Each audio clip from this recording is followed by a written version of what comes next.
In this video, we want to one more time go through some ideas from parametric equations that are on the AP exam.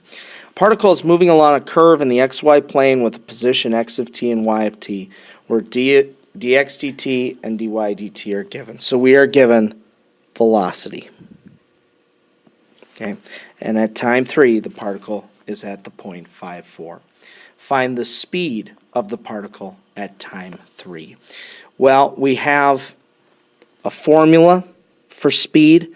Remember, it's the square root of dx dt squared plus dy dt squared. Now, this was a calculator question, so what I think I would do is I would just plug 3 in. I would put these probably both in my calculator, and then I would plug in 3. So you'd have 6 over 3 minus 3, so you'd have negative 1 to the 1/3 squared, and then you'd plug 3 in here, 3e to the negative 3 right here, and you'd square it. And then you'd square root. It is simply using Pythagorean theorem to find the magnitude of your velocity vector. Next, write an equation for the line tangent. Well, for every tangent, we need a point and we need a slope. The point we've got, it's 5,4. The slope, we would need dy dx. How would we get that? Well, we would plug 3 in here and get dy dt. We'd have a number, and then we'd plug 3 in here and we'd get dx dt. We'd have a number, and then we'd simply take the dy dt number, divide it by the dx dt number, and that would be our slope, and then we could make our tangent line. It says, is there a time at which the particle is farthest to the right? If yes, explain why and give the value of t and the x-coordinate of the position. Well, what they're saying here is there a maximum? So really, we're saying, is there a time in which the derivative is 0 and we have a change from positive to negative?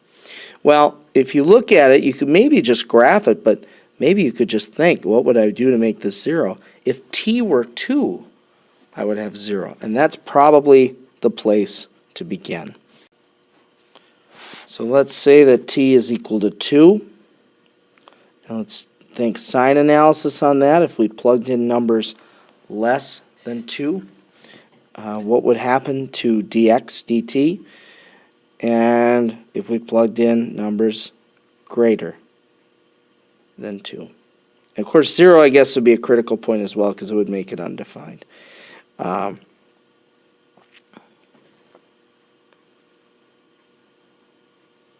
This would be positive. Plugged in numbers bigger, this would be negative. So t equals 2 is the maximum. Now, what's the x-coordinate? Well, x-coordinate, remember, we have to integrate. We know where it began. It had an x-coordinate of 5, and we know that was at time 3. We're trying to find its position at time 2. So those would be our bounds. Yes, they look backwards. We could easily switch them and just change the sign. Next, describe the behavior of the path of the particle as t increases. Well, as t gets larger and larger, essentially we want to know what the limit is. So I would simply set that up as a limit, dy dt divided by dx dt, or you could even think about them going to infinity separately and think about what happens, and then you could describe where it's moving using that. I don't want to spend too much time on that. I'd rather talk these last ones.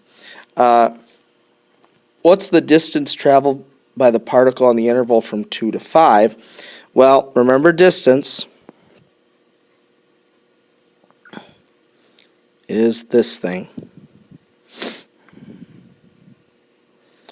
Make sure you memorize this and speed. The particle's position at time 1. Well, we know that the x position started at 5, and the integral. Remember, we knew it at time 3, so we would put 1 right here. This will tell us the x position. The y position will be a similar integral.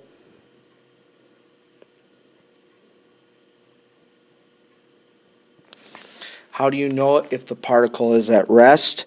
Remember that dx dt has to be 0. And do not forget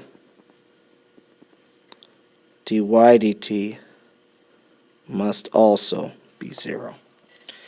Next, how do you know when the path of the particle is horizontal?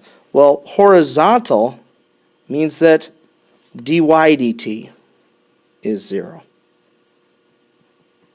And vertical means that dx dt is 0.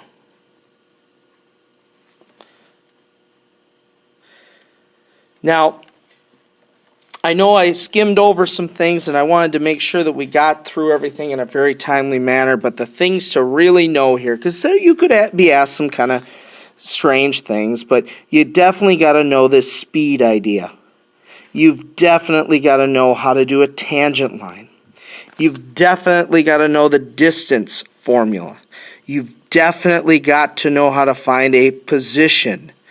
You've definitely got to know how to find when a particle's at rest and when there's horizontal and vertical pieces of the path.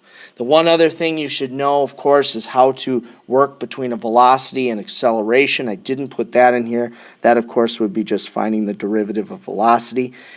Remember, position is the only time where we're giving a point. Otherwise, we're putting vectors. And vectors, remember, are given in this kind of notation. Okay? Remember that if you're asked for acceleration vector at a point, that means that you actually would plug in the point to the derivative. Do not forget that. If you're asked for acceleration vector at a point, do not just give the formula. In terms of these other questions, is there a time when the particle's furthest to the right? Of course, here we just wanted to maximize dx dt. Or, I'm sorry, we wanted to maximize x, so we used dx dt. Describing the path of the particle, we really just want to evaluate the limit and see what happens as these things go on and on and on. But be ready for a lot of things with parametrics, and they should be pretty easy points if you know those formulas.